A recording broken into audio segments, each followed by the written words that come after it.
शिव तत्व कह रहा है। बाबा उघड़दानी त्रिकालदर्शी कैलाशी शिव। तारकासुर भगवान ने शिव की भक्ति तो करता था पर देवताओं से द्वेष था। सम्मुख जो सामने है, सम्मुखता है, उसमें प्रागट्यता नहीं है उसकी। इसको मारने के लिए भगवान शंकर के पुत्र को अवतरित होना पड़ा। भगवान शिव की आज्ञा हुई, माँ जगत जननी जगदम्बा की आज्ञा हुई, षडानंद कार्तिकेय गए। परमात्मा ने एक संबोधन कह दिया था कि इसके हृदय में बाण ना लगे, क्योंकि इसके हृदय में शिव बैठे हुए हैं। कौन बैठे हैं? शंकर। बहुत सुंदर बात कही है, किसी चतुर व्यक्ति को धोखा दे दोगे ना तो चल जाएगा, पर भोला जिसके अंदर बैठा हो, अर्थात जो भोला हो, स्वभाव से बड़ा सीधा हो, नहीं जानता कुछ भी। इसके तो बेचारा बापड़ा ने मोबाइल चलाना भी नहीं आई के सही साठ, इधर से उठाऊं कि इधर से उड़ाऊं। कई बार तो फोन उठाना भूल जाए, उठाना तो ऊपर से नीचे से गिरा और राम जी तो कटिक गया और नीचे चले गए।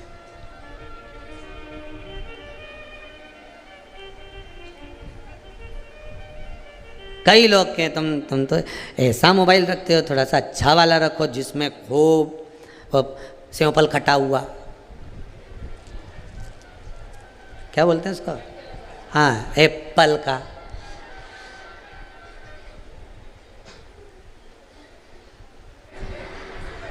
अगर पूरा होता तो रख लेते हैं, पर कटा हुआ इसलिए नहीं रखेंगे। तुम्हें तो चलाना ही नहीं आता। अरे दादा, हम क्या चलाएं, वो तो खुद हमें चला रहा है, हम कहाँ जानते। भोला चतुर व्यक्ति के साथ धोखा करोगे चल जाएगा, किसी कपटी के साथ धोखा करोगे चल जाएगा, पर जिसके हृदय में भोला बैठा हो, जो मन का भोला हो।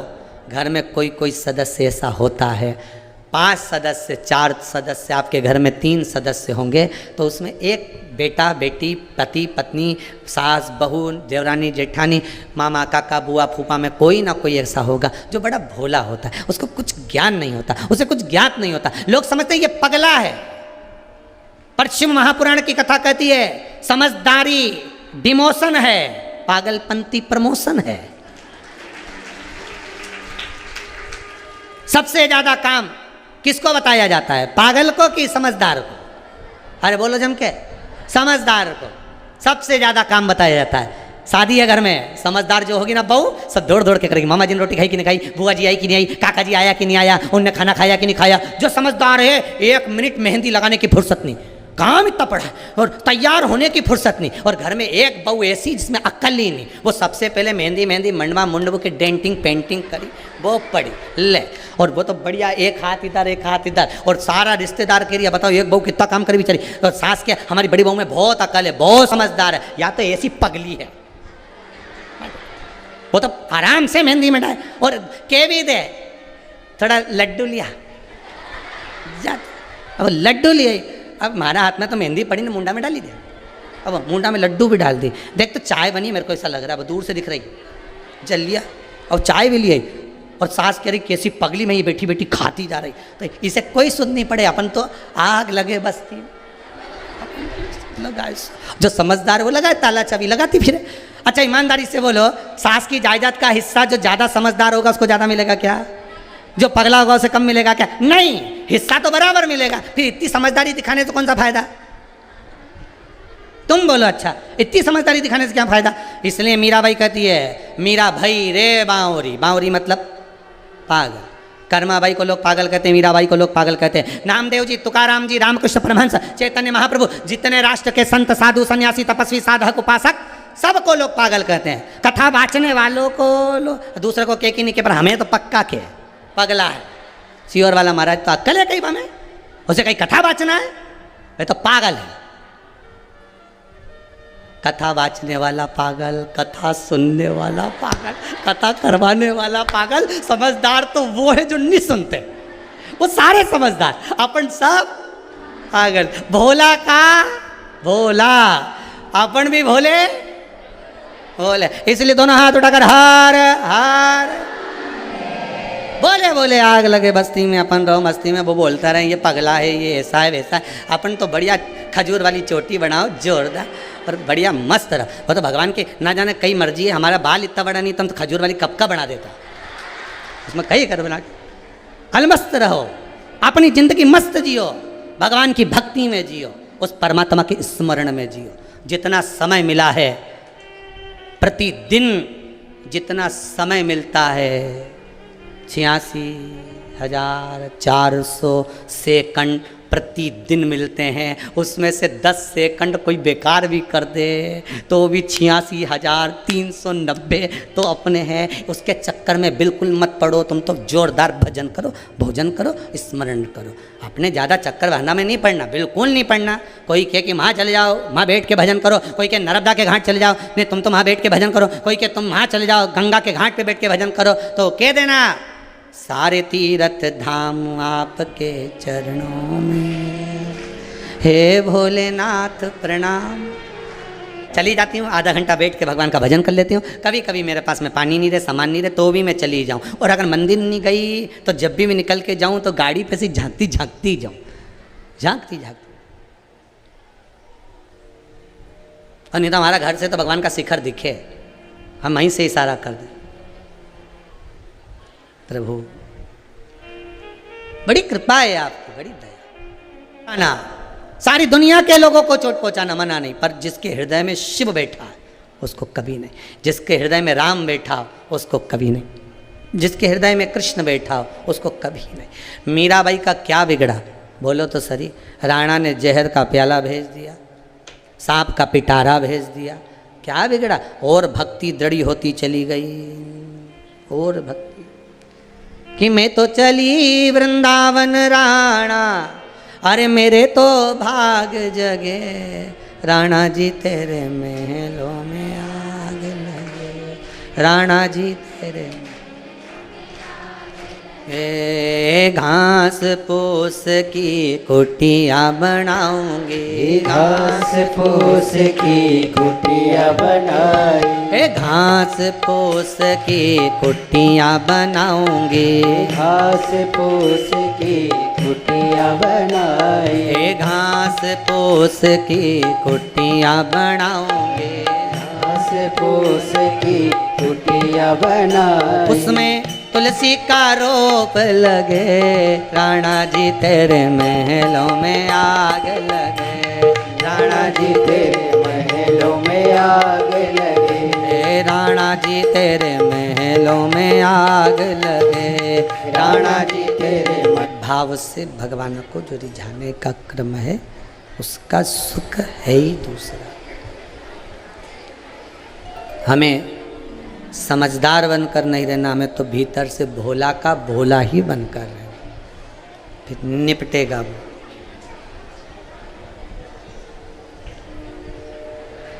वो निपटेगा। इसके हृदय में कोई बाण ना मारा जाए। सदानंद कार्तिकेय जी ने कहा, माता फिर तो प्राण छूटना ही मुश्किल है। नहीं नहीं, छूट जाएंगे। आप तो बाण साधो, पर हृदय में अगर शिव बैठा हुआ है तो वहाँ नहीं मारो। ठीक है माता, ठीक है माता। तारकासुर और स्कंददेव कार्तिकेय जी महाराज का युद्ध प्रारंभ हुआ, और जब युद्ध प्रारंभ हुआ बाणों पर बाण छोड़े गए। अंत में लगा कि अब इसके हृदय में मारना ही पड़ेगा। तब माता के वचन याद आ गए। साध कर एक बाण जो मारा, शीश कट गया, तारकासुर मर गया।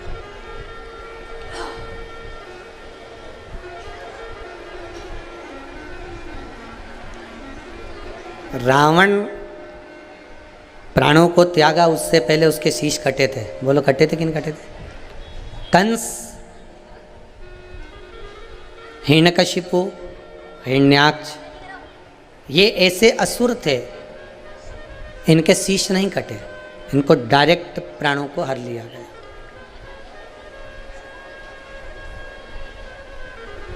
पर रावण, तारकासुर, तारकाक्ष, विदुम्माली, कमलाक्ष की,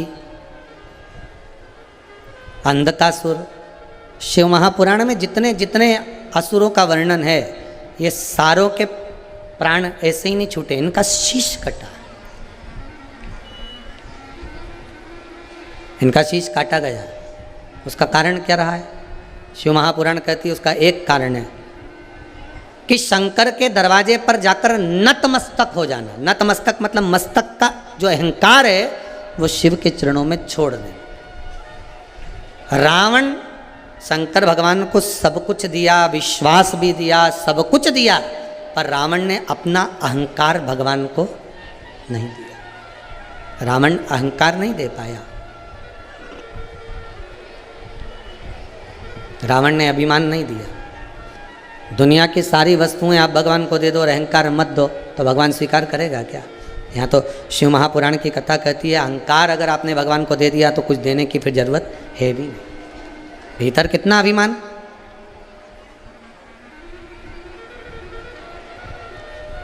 और क्या मान करे रे काया का,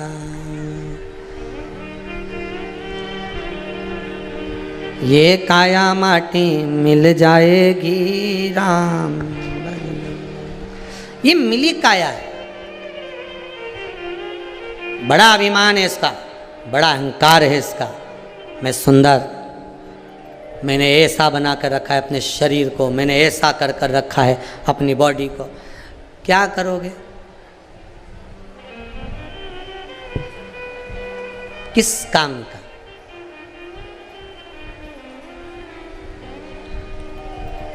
इस शरीर की सबसे बड़ी शोभा है भगवत स्मरण, सत्संग।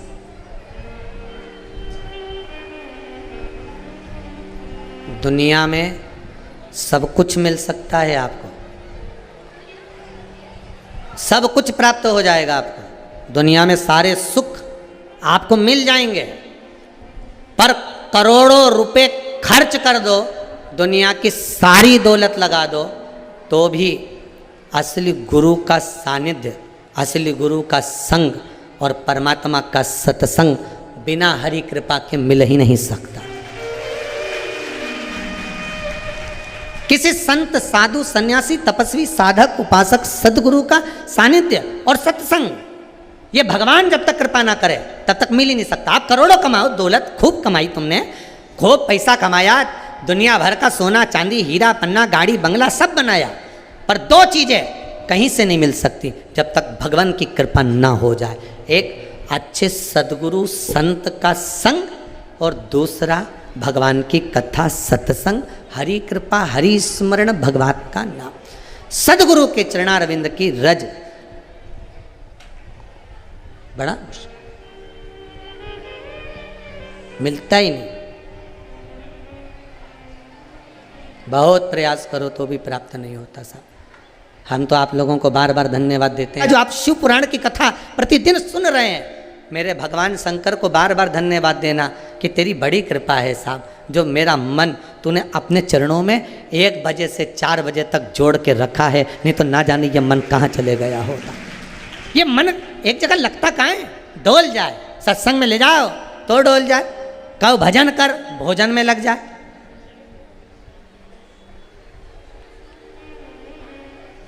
थोड़ी देर भजन में बिठाओ तो सो जाए।